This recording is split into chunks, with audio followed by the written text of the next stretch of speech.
নমস্কাৰ এই মুহূৰ্তত আহি পৰিছে সন্ধিয়াৰ কেইবাটাও বিগ ব্ৰেকিং নিউজ। আজি হৈছে 28 এপ্ৰিল। বন্ধ হ'ব পাৰে বিনামূলীয়া ৰেচন। 1 মে'ৰ পৰা অসমৰ লগতে ভাৰতবৰ্ষত সলনি হ'ব কেইবাটাও নতুন নিয়ম। নাজানিলে ভয়ংকৰ বিপদ।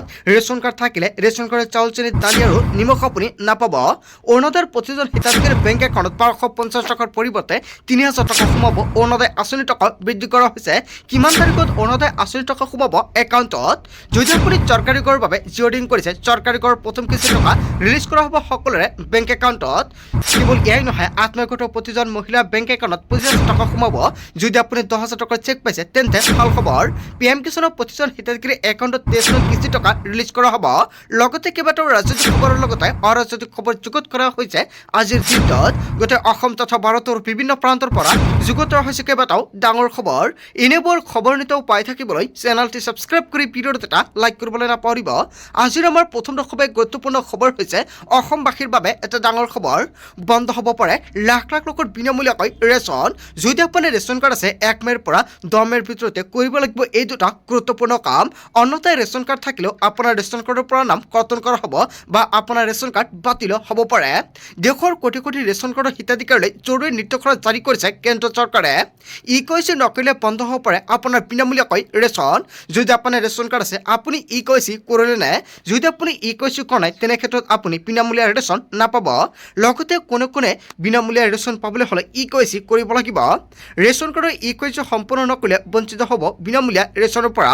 লগতে কেনেকৈ ঘৰতো বহি আপোনালোকৰ মোবাইল ফোনৰ জৰিয়তে ৰেচন কাৰ্ডৰ ই-কেৱাইচি কৰিব পাৰিব সেয়াও জনাই দিয়ে। কেনেকৈ ঘৰতো বহি কৰিব ৰেচন কাৰ্ডৰ ই-কেৱাইচি। ই-কেৱাইচি প্ৰথমতে আপুনি কৰাৰ বাবে আপুনি ডাউনলোড কৰক এটা এপ আৰু ই-কেৱাইচি এপৰ জৰিয়তে আপুনি কৰিব পাৰিব ই-কেৱাইচি। মেৰা ই-কেৱাইচি এপত গৈ প্ৰথমতে আপোনাৰ ৰাজ্যৰ নাম সন্নিৱিষ্ট কৰক। ইয়াৰ পিছতে ই-কেৱাইচি ফৰ ৰেচন কাৰ্ডত জাষ্ট আপুনি ক্লিক কৰক। ইয়াৰ পিছতে ৰেচন কাৰ্ড নম্বৰ আৰু আধাৰ নম্বৰ অন্তৰ্ভুক্ত কৰক।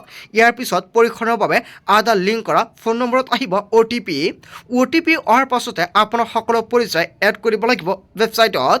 বন্ধ হ'ব পাৰে লাখ লাখ লোকৰ বিনামূলীয়াকৈ ৰেচন। যদি আপোনাৰ ৰেচন কাৰ্ড আছে তেনে ক্ষেত্ৰত 1 মে'ৰ পৰা 10 মে'ৰ ভিতৰতে ৰেচন কাৰ্ডৰ ই-কেৱাইচি কৰিব লাগিব। যদি আপোনাৰ ৰেচন কাৰ্ড থাকে তেনে ক্ষেত্ৰত বিনামূলীয়া চালি দালি নিমখৰ লগতে লাভ কৰিব মিঠাতেল। যদি আপোনাৰ ৰেচন কাৰ্ড আছে এই কেইবিধ সামগ্ৰী সম্পূৰ্ণ বিনামূলীয়াকৈ লাভ কৰিব। ৰাজ্যৰ মুখ্যমন্ত্ৰী ডক্টৰ হিমন্ত বিশ্ব শৰ্মাই নিৰ্বাচনী প্ৰচাৰৰ মাজতে কৰিছিল বিশেষ ঘোষণা। যদি আপোনাৰ ৰেচন কাৰ্ড আছে 80 কিলোকৈ লাভ কৰিব চাহপাত। আৰু 1 মে'ৰ পৰা কিন্তু এই সুবিধা আপুনি নাপাব। যদি আপোনাৰ ৰেচন কাৰ্ড আছে 1 মে'ৰ পৰা 10 মে'ৰ ভিতৰতে ই-কেৱাইচি কৰিব লাগিব। যিসকল হিতাধিকাৰী ই-কেৱাইচি কৰা নাই অকল সেইসকল হিতাধিকাৰী কৰিব লাগিব। যদি আপুনি ভাবিছে ৰেচনৰ দোকানীত গৈ ই-কেৱাইচি কৰিব, নিশ্চয় আপোনালোকে কৰিব পাৰিব। আজিৰ ভিডিঅ'ত যিমান পাৰে সকলোৱে শ্বেয়াৰ কৰি দিয়ক। তাৰপিছত অসমবাসী ৰাজক জনাইছো আমাৰ পৰৱৰ্তী খুবেই গুৰুত্বপূৰ্ণ খবৰ। লগতে এটা ডাঙৰ খবৰ, অৰুণোদয় বৃদ্ধ পেঞ্চন দিব্যাংগ বিধৱা পেঞ্চনৰ ধন সোমালে নাই আপোনাৰ একাউণ্টত। অৰুণোদয় আঁচনিৰ পৰা আৰম্ভ কৰি কেইবাটাও আঁচনি টকা সোমাব প্ৰতিগৰাকী মহিলা আৰু পুৰুষসকলৰ বেংক একাউণ্টত। কোনো হিতাধিকাৰী যদি লাভ কৰা নাই ধন ক'ত কৰিব অভিযোগ সেয়া সম্পূৰ্ণকৈ জনাই দিয়া হ'ব। চৰকাৰে এইসমূহ আঁচনিৰ বাবে ব্যয় কৰে 387 কোটিতকৈ অধিক টকা। কিন্তু বহুতো মহিলাৰ একাউণ্টত অৰুণোদয় আঁচনিৰ টকা নোসোমায়। তালিকাত নাম অন্তৰ্ভুক্ত হৈ থকা সত্ত্বেও যদি আপোনাৰ একাউণ্টত অৰুণোদয় আঁচনি টকা নাপায় তেন্তে আপুনি কি কৰিব?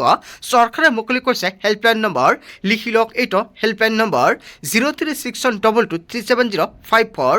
এটা ফোন কৰোঁতে লাভ কৰিব চৰকাৰী ধন। নতুনকৈ অৰুণোদয় আঁচনি লাভ কৰা হিতাধিকাৰী একাউণ্টত জমা হ'ব ধনৰাশি। প্ৰতিগৰাকী হিতাধিকাৰী একাউণ্টত ধন সোমোৱাটো নিশ্চিত কৰিছে চৰকাৰৰ ফালৰ পৰা। বৃদ্ধ পেঞ্চন লাভ কৰা হিতাধিকাৰী একাউণ্টত জমা হ'ব ধনৰাশি। দিব্যাংগ শ্ৰেণীৰ ধনত জমা হ'ব আপোনালোকৰ বেংক একাউণ্টত।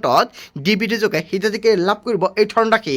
তালিকাত নাম থকা সত্ত্বেও আপোনাৰ বেংক একাউণ্টত অৰুণোদয় আঁচনি টকা নাপায় নেকি? তেনে ক্ষেত্ৰত আপোনালোকে DBT লিংক কৰিব লাগিব। চৰকাৰে যিকেইটা আঁচনি টকা প্ৰদান কৰে DBT যোগে প্ৰদান কৰে। যদি আপোনালোকে এতিয়ালৈকে DBT লিংক কৰা নাই অতি শীঘ্ৰে বেংকত গৈ DBT ফৰ্ম এটা জমা দিয়ক। জমা দিয়াৰ 24 ঘণ্টাৰ ভিতৰতে DBT লিংক হৈ যাব। তালিকাত নাম থকা সত্ত্বেও যদি আপোনালোকে টকা নাপায় নিশ্চয় কমেণ্ট কৰি জনাই দিয়ক, সম্পূৰ্ণকৈ সহায় কৰা হ'ব। লগতে যিসকল হিতাধিকাৰীৰ নাম তালিকাত অন্তৰ্ভুক্ত হৈ আছে অৰুণোদয় আঁচনি টকা কেতিয়া লাভ কৰিব? 4 মে'ত ফলাফল ঘোষণা কৰা হ'ব নিৰ্বাচনৰ। আৰু পুনৰ যদি হিমন্ত বিশ্ব শৰ্মা মুখ্যমন্ত্ৰী হয় তেনে ক্ষেত্ৰত আপোনালোকে নিশ্চিত থাকক 10 মে'ত আপোনালোকৰ একাউণ্টত অৰুণোদয় আঁচনি টকা ৰিলিজ কৰা হ'ব। আৰু যদি পুনৰ হিমন্ত বিশ্ব শৰ্মা মুখ্যমন্ত্ৰী হ'ব নোৱাৰে তেনে ক্ষেত্ৰত 10 মে'ত অৰুণোদয় আঁচনি টকা দিবও পাৰে নিদিবও পাৰে। নতুন চৰকাৰ গঠন হোৱাৰ পিছতে কোৱা যাব। সেয়েহে আজিৰ ভিডিঅ'ত যিমান পাৰে সকলোৱে শ্বেয়াৰ কৰি সকলোকে জনাই দিব।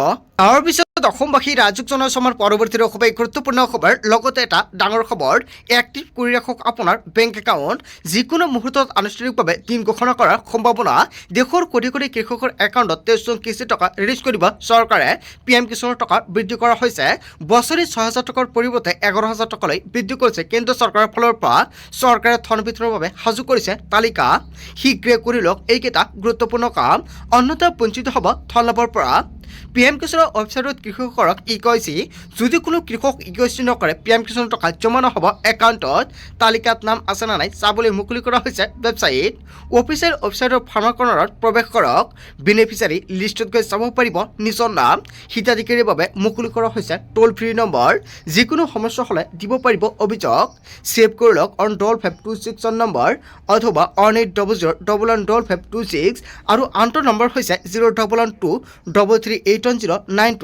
এই তিনিটা নম্বৰ ছেভ কৰি ৰাখক আপোনাৰ মোবাইল ফোনত লগতে কোটি কোটি কৃষকৰ একাউণ্টত টকা কেতিয়া চৰকাৰ প্ৰদান কৰিব কিয়নো মে' মাহতে দেশৰ কোটি কোটি কৃষকৰ একাউণ্টত 23 কিস্তি টকা ৰিলিজ কৰাৰ সম্ভাৱনা আছে PM কিষাণৰ তালিকাত আপোনাৰ নাম অন্তৰ্ভুক্ত হৈ আছে নেকি তেন্তে আপোনাৰ বাবে ভাল খবৰ যিসকল কৃষকে ভাবিছে নতুনকৈ PM কিষাণত আবেদন কৰিব পাৰিব নিশ্চয় কৰিব পাৰিব বহুতে কৃষকে কমেণ্ট কৰি আছে নতুনকৈ PM কিষাণত কেনেকৈ আবেদন কৰে যদি আপোনালোকে নাজানে এতিয়া আপুনি যোগাযোগ কৰক CSC কেন্দ্ৰলৈ জমাবন্দী কপি আধাৰ কাৰ্ড লগতে আধাৰ কাৰ্ডৰ লগত মোবাইল নম্বৰ লিংক হৈ থাকিলে আপোনালোকে আবেদন কৰিব পাৰিব তাৰপিছত অসমবাসী ৰাজ্যক জনাইছোঁ আমাৰ পৰৱৰ্তী খুবেই গুৰুত্বপূৰ্ণ খবৰ লগতে এটা ডাঙৰ খবৰ মাছমৰীয়া মৎস্য ব্যৱসায়ীৰ বাবে ডাঙৰ খবৰ আহি পৰিছে 15 জুলাই পৰ্যন্ত নিষিদ্ধ মাছ মৰা নিয়ম উলংঘ কৰিলে লগে লগে কৰা হ'ব গ্ৰেপ্তাৰ মীন আইন 1897 আৰু 1953 চনৰ অধীনত বিহা হ'ব শাস্তি নদী কেৱল এয়াই নহয় দুৱা বিলত মাছ ধৰা নিষিদ্ধ ঘোষণা কৰা হৈছে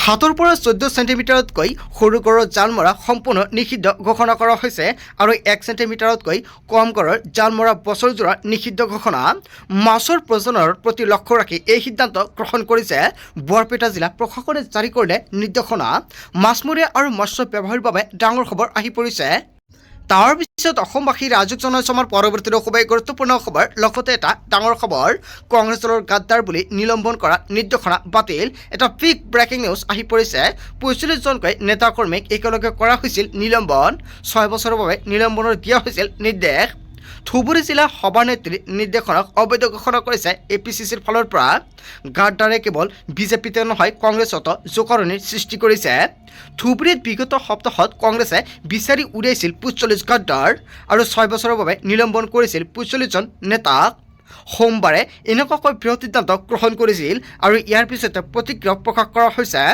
সোমবাৰে ৰামান্না বৰুৱাই এক নিৰ্দেশনাযোগে ঘোষণা কৰে জিলা সভানেত্ৰীয়ে নিলম্বন কৰা কাৰ্যক অবৈধ ঘোষণা কৰে আৰু প্ৰদেশ কংগ্ৰেছক অৱগত নকৰাকৈ নিলম্বনৰ অভিযোগ উত্থাপিত হৈছে কংগ্ৰেছ দলৰ গাদ্দাৰ বুলি নিলম্বন কৰাৰ নিৰ্দেশ বাতিল হয় এটা খুবেই ডাঙৰ খবৰ আহি পৰিছে তাৰ পিছত অসমবাসী ৰাজ্যক জনাইছোঁ আমাৰ পৰৱৰ্তী খুবেই গুৰুত্বপূৰ্ণ খবৰ লগতে এটা ডাঙৰ খবৰ ন্যায়ালয়ৰ বিৰুদ্ধে মহা অভিযোগ কেজৰিৱালৰ হয় অৰবিন্দ কেজৰিৱালে কেইবাটাও অভিযোগ উত্থাপিত কৰিছে ন্যায়ালয়ৰ বিৰুদ্ধে বিজেপিৰ মতে চলে দেশৰ ন্যায় ব্যৱস্থা ন্যায়ালয়ৰ বিৰুদ্ধে এনেকুৱাকৈ সত্যাগ্ৰহ আন্দোলন ঘোষণা কেজৰিৱালৰ দিল্লীৰ সুৰানীতি কেলেংকাৰীত নতুন মোৰ সৃষ্টি হৈছে সুৰানীতি কেলেংকাৰীৰ গোচৰত আদালতত হাজিৰ হ'বলৈ অস্বীকাৰ অৰবিন্দ কেজৰিৱাল দিল্লীৰ উচ্চ ন্যায়ালয়ে ন্যায়াধীশ কেৱল এয়াই নহয় স্বৰ্ণকান্ত শৰ্মাৰ বিৰুদ্ধে ক্ষোভ প্ৰকাশ কৰিছে ন্যায়াধীশ শৰ্মাৰ বিচাৰপীঠৰ পৰা ন্যায়ৰ আশা নাই বুলি লিখিলে পত্ৰ বিজেপিৰ সৈতে ন্যায়াধীশ স্বৰ্ণকান্ত আৰু খলিগলি থকাৰ অভিযোগ উত্থাপিত কৰিছে অৰবিন্দ কেজৰিৱালে গতিকে গোচৰটোত অংশ লোৱাৰ কোনো অৰ্থ নাই বুলি মন্তব্য কৰিছে কেজৰিৱালে অধিবক্তাৰ জৰিয়তে গোচৰটোত অংশ নোলোৱাৰ সিদ্ধান্ত হাতত লৈছে ন্যায়াধীশ স্বৰ্ণকান্ত শৰ্মালৈ প্ৰেৰণ কৰিলে 4 পৃষ্ঠাৰ দীঘলীয়া পত্ৰ মহাত্মা গান্ধীৰ আদৰ্শৰে সত্যাগ্ৰহ কাৰ্যসূচী গ্ৰহণ কৰা বুলি মন্তব্য কৰিছে ন্যায়ালয়ৰ বিৰুদ্ধে মহা অভিযোগ কেজৰিৱালৰ হয় ন্যায়ালয়ৰ বিৰুদ্ধে মহা অভিযোগ উত্থাপিত কৰিছে কেজৰিৱালে আচলতে অৰবিন্দ কেজৰিৱালে ন্যায়ালয়ৰ বিৰুদ্ধে যিকেইটা অভিযোগ উত্থাপিত কৰিছে জনতাই কি ক'ব যদি জনতাৰ কিবা মন্তব্য কৰিব লগা থাকে আপোনালোকৰ মন্তব্যটো নিশ্চয় কমেণ্ট বক্সত জনাই দিব তাৰ পিছত অসমবাসী ৰাজুক জনাইছো আমাৰ পৰৱৰ্তীৰে খুবেই গুৰুত্বপূৰ্ণ খবৰ লগতে এটা ডাঙৰ খবৰ পশ্চিমবংগত চলি আছে জংগল ৰাজ এইবাৰ তৃণমূল কংগ্ৰেছৰ জংগল ৰাজ আমি শেষ কৰি দিম গুণ্ডা বাহিনীক লৈ চৰকাৰ চলাই আছে মমতা বেনাৰ্জীয়ে কেৱল ইয়াই নহয় ৰেপিষ্ট আৰু গুণ্ডা সকলোকে আমি চাফা কৰি পেলাম বাছি বাছি আমি কঠোৰ হ'ম বুলি মন্তব্য কৰিছে কঠোৰ ব্যৱস্থা হাতত ল'ব বিজেপিয়ে